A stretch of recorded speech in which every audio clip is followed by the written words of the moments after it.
problem of genocide proportions. The UN children's charity UNICEF says the culture of favouring males in India is costing the lives of millions of young girls. Supreme Court judges say there's rampant feticide and infanticide, and they say the mindset of parents and society needs to change.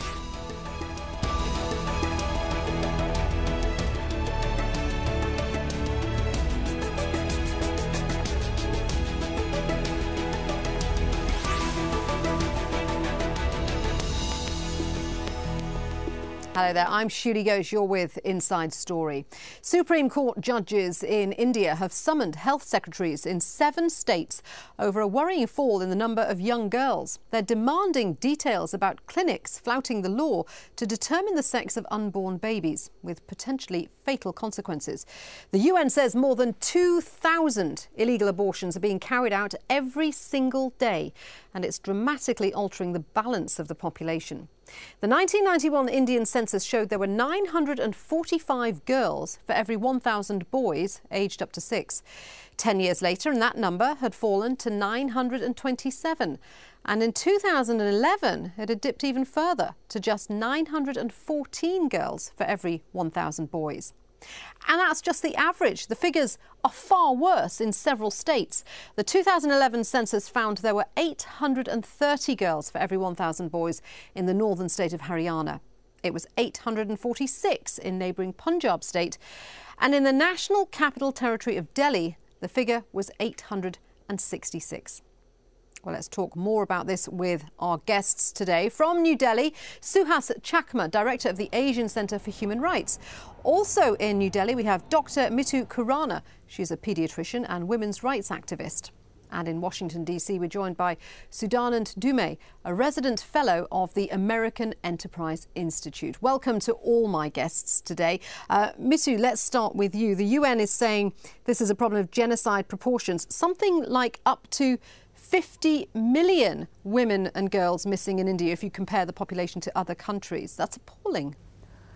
It has been continuing since a long time, and it was in 1991 when the government in its census they saw that this sex ratio is pretty low. So first they thought that perhaps the girls are not being counted in the census, but when they rechecked it they found that the girls are not being born.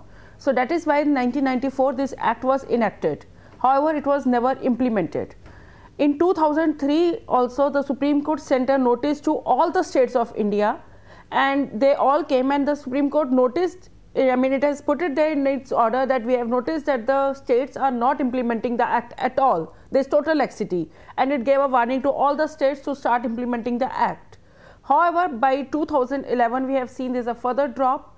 There have been minimal convictions, and the authorities are basically very hesitant to use the law, to implement the law, because you're talking about people the act supposed to implement the law. Mitu, just to be clear, you're talking about the law which bans medical staff from using scanning techniques to determine the sex of unborn children.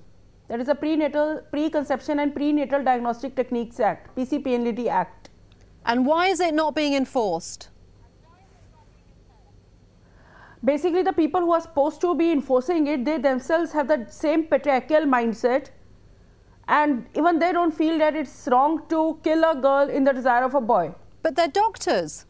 So when the authorities, the CDMOs, the district medical officers who are being supposed to implement the act, when they themselves feel that it's not wrong to kill a girl child in the desire of a boy, naturally they won't go and prosecute anybody. And added to it is corruption. There is the doctor's body, the radiologist's body is a very strong body which does not allow any of its members to be caught. So there is a whole lot of, the mindset hasn't changed over the years. Suhas, sorry to interrupt you, Mitu. Let me bring in Suhas, because this seems to be a phenomenon. Mitu is talking about a mindset here. This mindset seems to cross all castes and all classes in India. Oh, that's true, and also I think first of all the root cause is the dowry system, where a girl who is born is seen to be a burden over the family, and because of that reason that in a number of cases, or majority of the cases, the girl child is killed. At the end of the day, if you want to address this problem, it has to be through enforcement of the law as well as the raising of awareness. Now, if we look at it, the Supreme Court itself has taken 3 years to summon the health secretaries of the 7 states. And the petition itself was filed in 2009. Now, the question is, how does one enforces the law? Because of the fact that the Medical Council of India, which is supposed to supervise the work or the ethical of the work being done by the doctors, have not suspended anybody till date for violations of the ethical guidelines. Secondly, as Mitu had mentioned, there are officials within the system, and I would say political leaders, the judges, who themselves actually see the daughters as a burden. Now, if you want to change that, it can only be changed through enforcement of the law, which itself will raise awareness. And at the moment, if you look at the Medical Council of India, you have the Medical Council of India taking actions against doctors who have given false information that they were teaching in certain universities, in medical colleges, despite the fact that they were not present there. Now, the question is, if you can take actions against the medical professionals in this manner, why can't you take action against the doctors or those radiologists who are practicing determination of the sex? Okay. And if you do not take actions, at the end of the day, you have a situation. I just wanted to. You can't take action. Let's expand on the law, because we've mentioned the law several times. So let's just talk about that. India has very strict abortion laws. Until 1971, terminating pregnancies was only allowed if the mother's life was at risk. Well, other exceptions were then allowed for fetuses with potential birth defects, for babies conceived through rape, and for pregnancies in unmarried girls under 18. Now, in 1994, the government passed a new law making it illegal to use ultrasound scans to determine the sex of the baby. And that's a crime carrying a jail term of up to 3 years. But as we've been hearing from our guests so far, that law doesn't seem to be being enforced at all. Sudan and Dume, why are these kind of attitudes persisting in a country which is supposed to be one of the world's fastest developing economies? Well, it's not just that they're persisting, but in many ways they seem to be getting worse.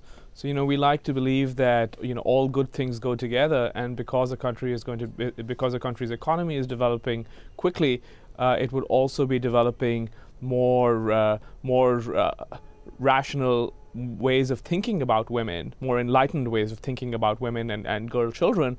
But in fact, we find in many parts of India, in fact, it's the opposite.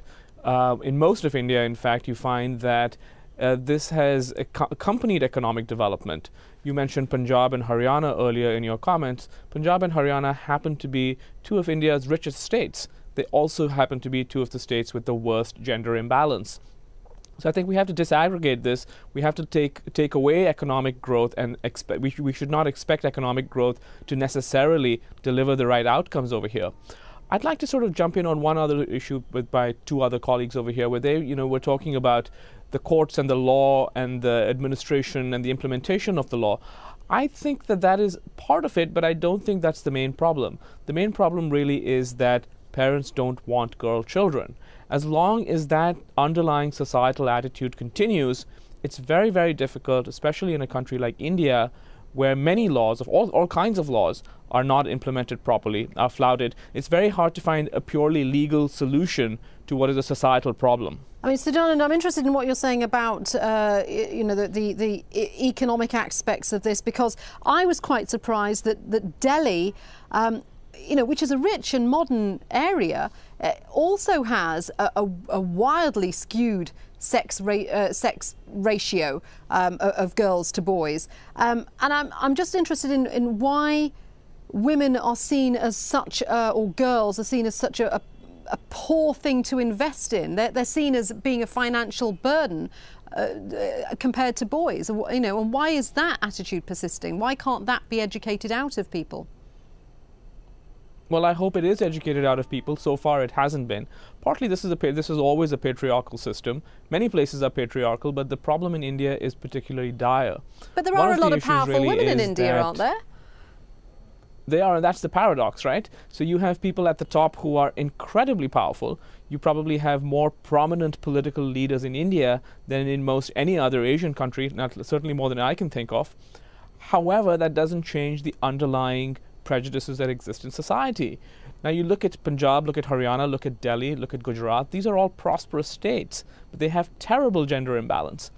Now the issue really is, how do you get society to change its attitudes? The attitudes we're talking about are rooted in the idea that when parents grow old, they will live with their sons, and that their daughters, when they get married, no longer belong to them but belong to the other family. And these are very, very deeply ingrained attitudes that need to be challenged and need to be fought. Mitu, I can see you nodding there. Sudanan makes the point that, okay, legislation is one thing, going after doctors who perform these scans and these abortions is one thing, but you have to educate the parents into not seeing girls as burdens. I was quite interested to see that the UN says that girls are twice as likely to die as boys before the age of 5 in some areas, because in some poor areas parents won't deliberately neglect girl children because they're seen as such a bad investment. See, basically what I would like to say is education, if it would have solved the problem, it would have gone from South Delhi, Southwest Delhi, but we see that the sex ratios are lowest in some of the most educated areas of Delhi. In fact, Kerala, which is more than 100% literacy, it has also started practicing female feticide. And the civil society members, they have been trying since past many years to bring in about this mindset change. And perhaps this mindset change will take another many years to happen. It will take centuries to happen. It won't be an overnight change. But the way this genocide is happening, a break has to be put immediately.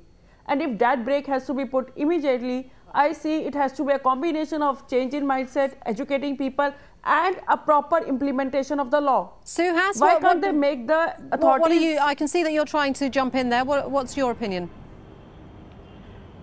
No, I think, first of all, I think we have to look at the way the economic development is taking place. Is in a way facilitating sexual determination of sex of the babies, because you could buy a machine with $10,000 and you could, of course, recover the money very quickly. But at the end of the day, there will not be a purely legalistic solution. But I think we have to learn lessons from other similar type of social problems. I think one of the problems which we had in Delhi and as well as in North India was problems relating to dowry deaths, where actually brides are burned to death. The fact that the government of India had brought a legislation called Anti-Dowry Act, and the provisions are so stringent, the fact that a number of families actually do not dare any longer to take extreme measures of burning the brides to death. So we have to learn from these experiences, and I believe that if you enhance the punishment under this prenatal determination tax for, say, from 3 years to 7 years, and if you make it non-bailable, and if you make the proving of the offense easier, and if you convict enough people, I am sure there will be a deterrence. But at the end of the day, if you do not enforce the law, you are not going to change the mindset of the people, because we have seen that the highest number of the ratio where between the boys and girls is taking place inside Delhi. Now, if that's the case, then of course there is something wrong with the mindset of the people. It's not education alone which can look at it. You have to enforce the law. I think at the end of the day, it's the fear of the law which will ask people or force people to basically consider taking this kind of drastic steps. Incentives being given by the governments are not adequate. The law has to be enforced. Now, if you have the General Secretary or the President of the Medical Council of India being prosecuted for corrupt practices, what can you expect from the Medical Council of India? The Medical Council of India will have to play a primary role, and at the end of the day, even today, neither the petitioner in the court nor the court itself has actually any idea how to enforce the law. Everybody knows the problem is, but there is no solution inside, and that's why the court itself actually has been looking for solutions. This is it's obviously a very emotive subject that we're talking about, and we've had lots and lots of emails and postings on Al Jazeera's Facebook.